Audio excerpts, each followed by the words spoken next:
So good morning, everyone. So in our last class, we studied the various constraints in a relational model. So in today's class, we shall study the relational algebra. So relational algebra, it is a basic set of operations that we can perform on the relational model. So here we can perform the operations using the algebraic notations. So it is not the programmatical way to extract the data. It is just a procedural way. So just like how we write the flowcharts or pseudocodes for any algorithm. So like that we can represent the queries in algebraic notations. So we have already discussed the SQL commands to get the data. For the same queries, we shall see how to write it in a algebraic notation. So here algebraic notations means it is completely different than the algebra which uh, you might have studied. So here the result of any operation produces a new relation, or we can say it as a table. New table is produced which may have been formed from one or more input relations.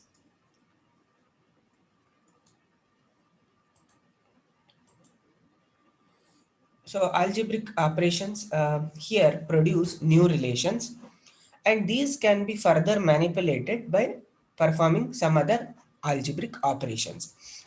So here the sequence of algebraic operations are performed that forms the expression. So whatever the conditions which we write in the where class, so that can be applied one after the other, and finally we can select whatever attribute is required to us using some other operations. So we can store the intermediate result of a query in a temporary relation. Then we can perform the join operations, Cartesian product. So all those things can be represented in a algebraic notations. So these are the symbols that are used in relational algebra. So it contains several group of operations. So some operations are unary operations. So unary means it can be applied on only one relation or one table. So that are select operation, project operation, and rename operation. So in select operation, so it is denoted by sigma. So here select operation means it is the condition, whatever we write in a where class. So that comes in select operation. So here we will be selecting the rows. So whenever we write a condition in a where class, it indicates that we are selecting only those rows that satisfy the condition. So similarly here, this sigma operation is used to select the rows. So once we select the rows, within that we can select the columns. So in our SQL command also, we will be writing the list of attributes we need in the command. So if we want all, we could have written star. So if we want to restrict the attributes, so we will be using the pi symbol. So pi symbol is used to select the columns. So it is a column wise filtering mechanism. So similarly, we can rename the relations or rename the attributes or store the intermediate relations. So using the rename operator. So this rename operator is called a row symbol. So these are the base. These three are the basic ones, and they are unary operator, where which means it is applied on only one table.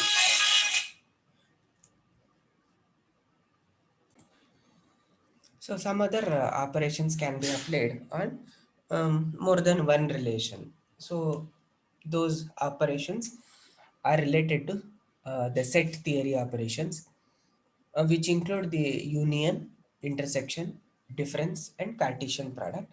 So these can be applied on only those relations that are compatible for this particular operation. For example, if you want to apply for union and intersection, the attributes and the type of attributes should be same. Otherwise, we cannot apply these set theory operations. So other operations include join operation, division operation, and few other operations include the outer join, outer union. So we shall discuss what are these outer join, inner join. So all those things in our later classes. Aggregate functions like sum, count, average, minimum, and maximum. So these things are supported in relational algebra. So it's a mathematical notation. So we shall see one by one.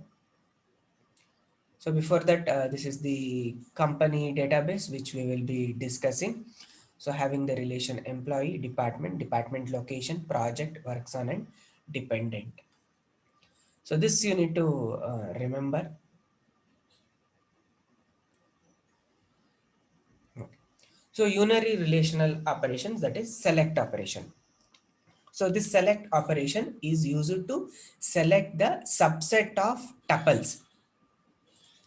So here we will be selecting the subset of tuples. Okay. So which means it is a row filter. So row wise filtering mechanism. So what rows satisfies the condition, they will be selected. So it keeps only those tuples that satisfy the qualifying condition. Those tuples which do not satisfy this condition are filtered out. And how to write it? So look at this example. Select the employee tuples whose department number is 4. So the condition is department number should be 4. So when we have a query like this, here the attributes are not specified. So which means we will be extracting all the attributes of employee. So the query which we will be write is sigma, and the condition is D number is equal to 4. So this is how we write the equality one. Okay, right? And here followed by the name of the relation, that is employee. Suppose if you want to store this result temporarily, so this is how we store the result in some relation T. Now T will have the all the employees who belong to department number 4. So this is the temporary storage of result, and the symbol is this arrow mark towards the left side, and on the left side we must write the name of the relation. It is the temporary table or relation. So similarly, second example, select the employee tuples whose salary is greater than 30,000. So again, the condition we can write it as, so sigma salary greater than 30,000 from employee relation. Again, if we want to, this will produce the result. If you want to store the result in some other relation, so we can write it using this particular notation. So now RES will contain the resulting relation where the salary of the employees will be greater than 30,000.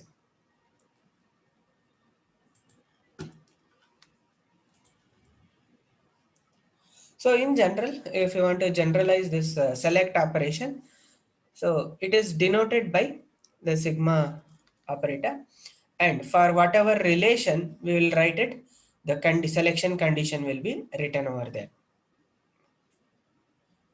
So the condition whatever we write over here, that should be the Boolean expression which will evaluate to true or false.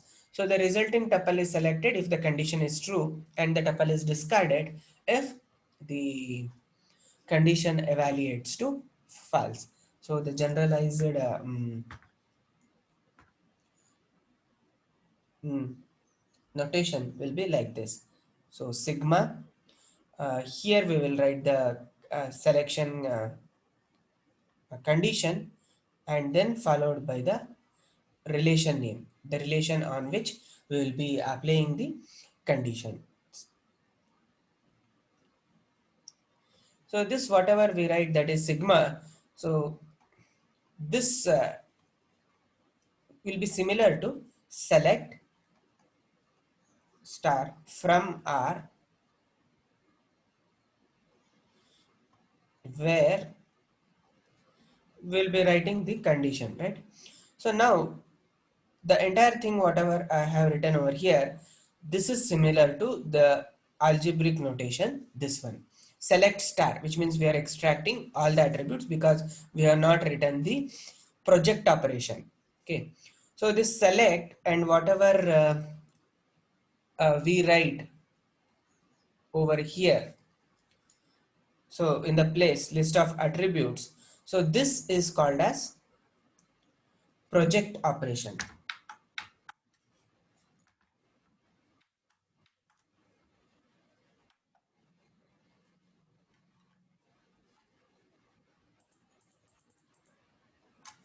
So this is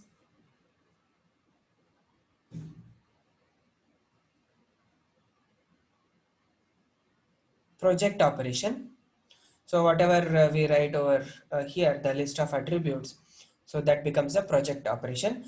And the condition, what we write over here, so this is called as a select operation in relational algebra.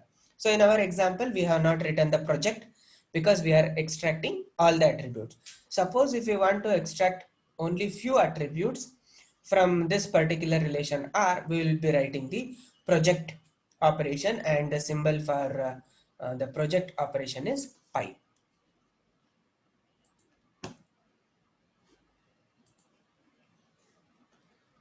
So these are the few other examples of select operation. So select operation produces a relation S that has same schema attributes as R.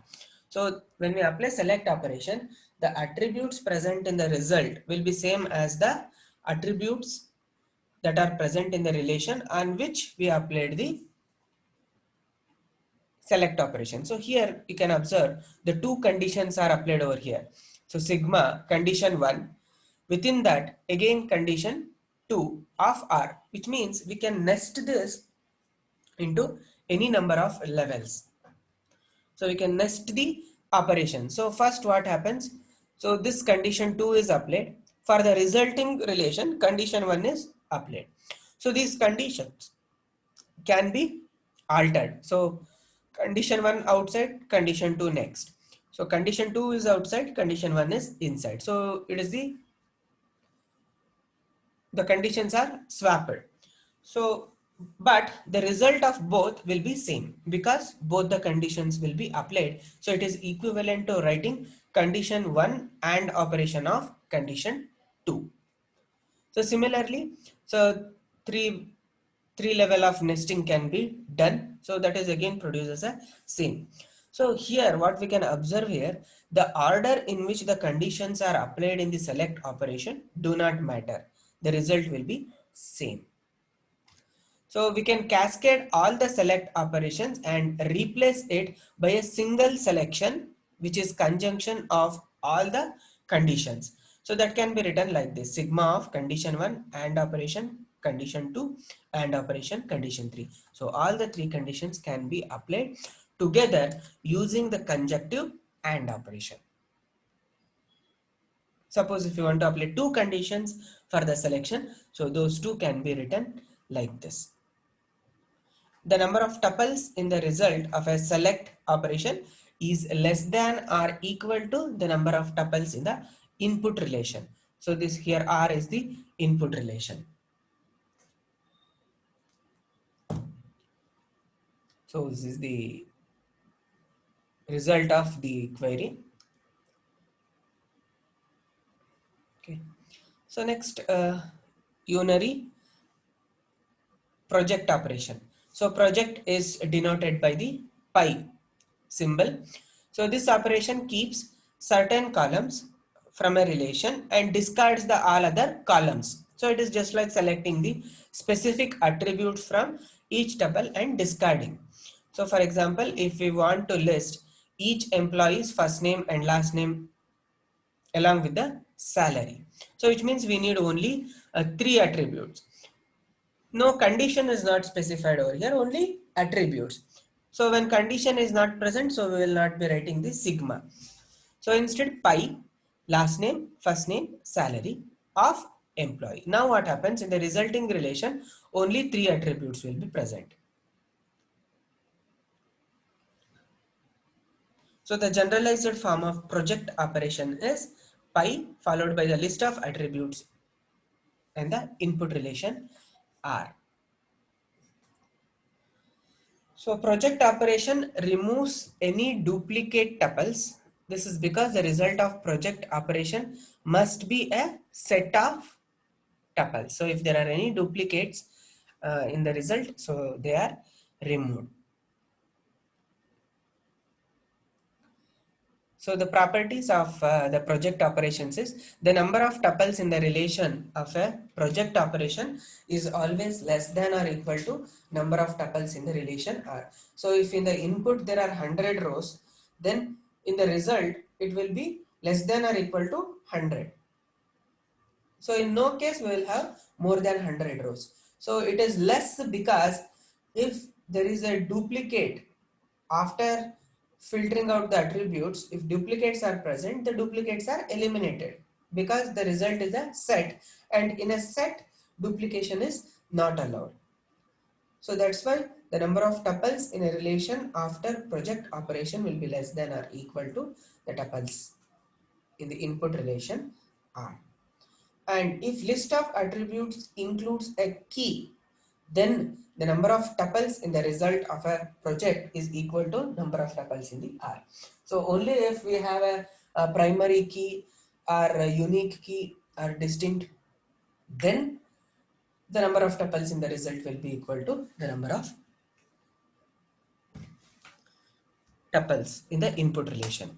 So project operation is not commutative, whereas the select operation was a commutative. So you can see over here pi of list 1, within that pi of list 2 of R is equal to list 1 as long as list 2 contains the attributes of list 1.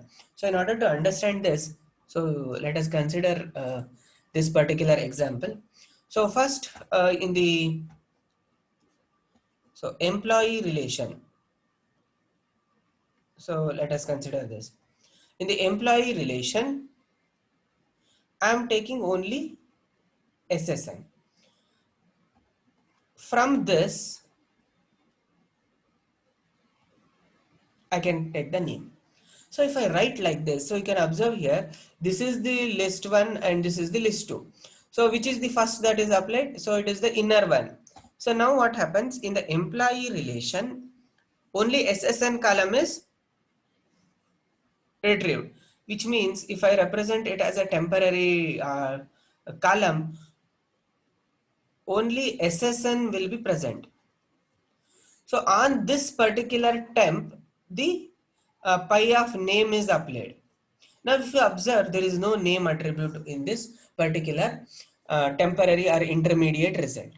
So this query will not yield any result for us because first we are selecting SSN and then we are selecting the name. First, when we select SSN, only SSN will be present in the intermediate result, name will not be present. Since name is not present in the intermediate result, so we cannot apply this project of name in the next level. So that will yield us 0 rows because name is not present. But then what is the use of this? So instead what we can write here, in place of SSN, I can write SSN comma name, which means two attributes. So now in this temporary result also two attributes will be present. Here it is name. Now I can apply the outer project operation with the name because name is present. Then it will yield the result. So that is why the project operation is not commutative. But it will yield result only and only if the inner condition or inner selection contains the attribute that is present in the outside one. Otherwise, no results will be produced.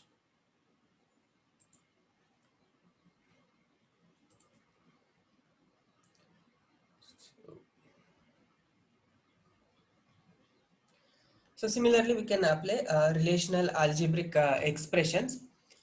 So several algebraic expressions can be performed or can be put one after the other.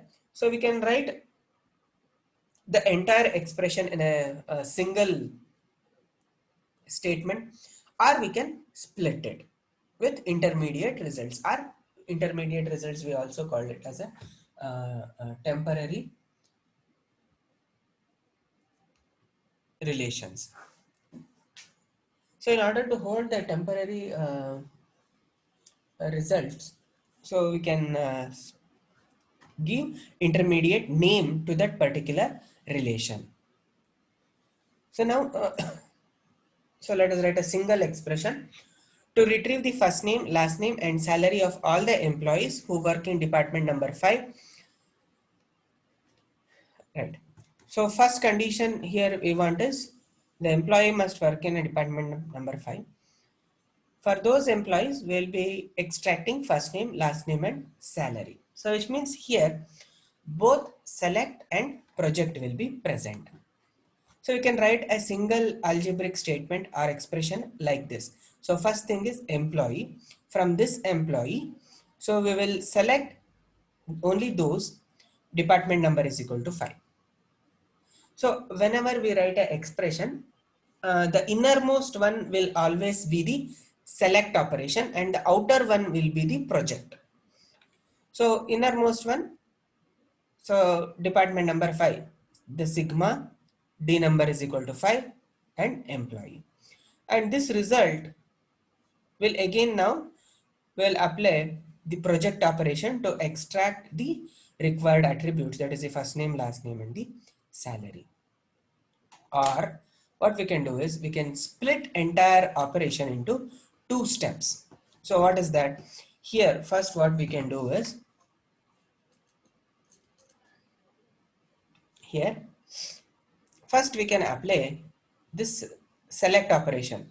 So that is sigma department number equal to 5 of employee, and store this result in a temporary relation. So we can give any name to this. So here what the name given is department 5 underscore employees. So this is the temporary name.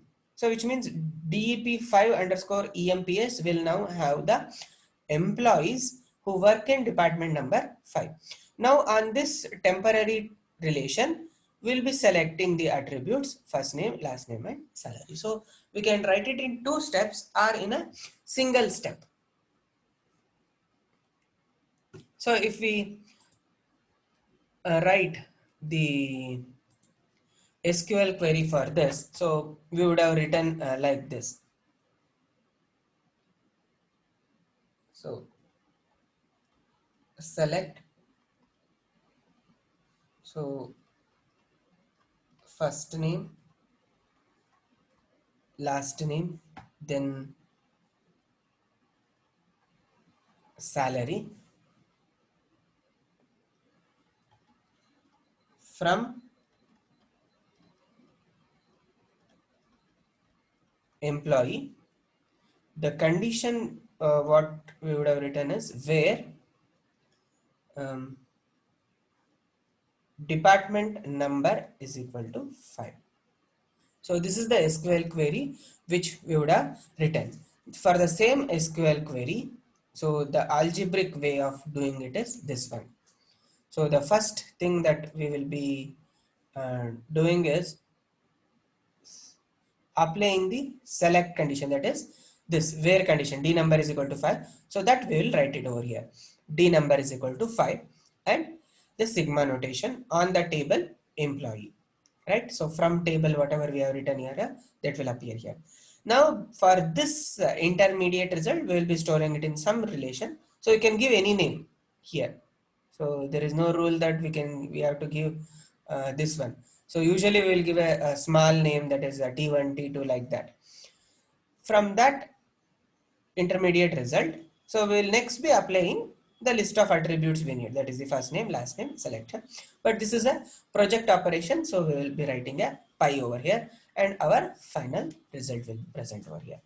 So for any given problem, just think in terms of the SQL query what we would have written and then convert it into a algebraic expression.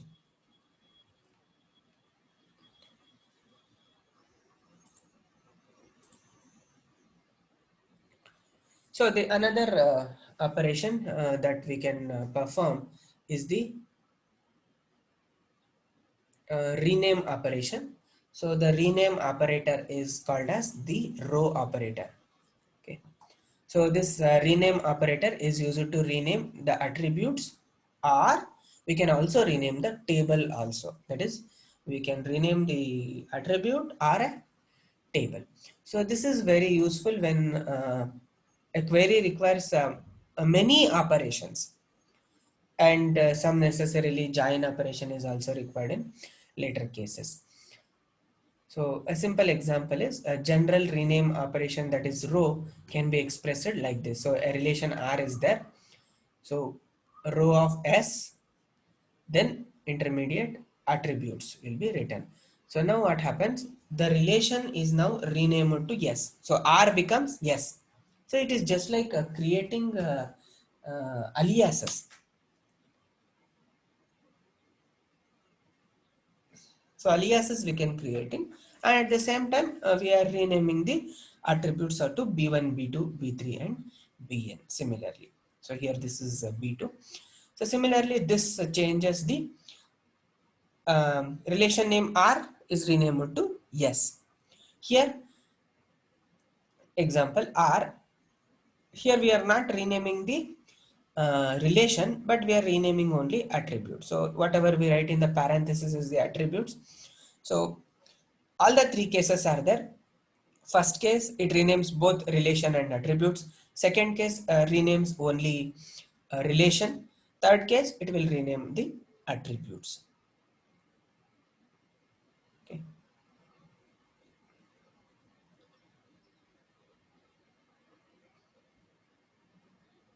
So for our convenience, so we can use a shorthand notation for renaming the attributes in an intermediate relation. So we can also rename using the intermediate relation. So just like department 5 we will be writing and the result. So now result will have a same attribute names as this one. So it is equivalent to renaming the entire relation. So row operation is not required. So whenever we write the left side arrow mark, it indicates it is renaming, and we will not specify the symbol row. If we are writing this leftwards arrow, then we need not write the row symbol also. Implicitly, it is assumed that we will be renaming the relation and also as the attribute. So if you are renaming the attribute, so we will be writing them in the parenthesis. So this is the example. So union operation, union, intersection. So all those things we shall study in our next class. So here the relational algebra, to summarize, it is nothing but the SQL queries, whatever we have written. The same thing in mathematical expression, that is just like the pseudocode or flowchart, whatever we have written for our data structures or C programming lab. So same way, the SQL query represented as a algebraic notations. So we can stop here for today's class. So you can enter the attendance and leave. For the internals, the question paper will be sent in Google Classroom only, and you have to write it the answers in the sheet, scan it, and upload it in the Google Classroom only. Don't send me through WhatsApp or email. So you have to upload in the Google Classroom only. So that will be the only means of communication. And question paper will be enabled to you just few minutes. Auto enabling will be done. So you can download maybe 5 minutes uh, earlier than the scheduled time, and also you will have the sufficient time after the completion of the test to scan and upload. So while scanning through this any of the apps, so make sure the entire page is correct. So take your time for scanning, and once you scan, just check all the pages are there and the entire page is covered. So sometimes in the apps, auto cropping will happen where only half of the page will be present. So after you scan, you verify it. After making sure that all the pages are correct and no cropping is done, then upload in the Google Classroom. Okay.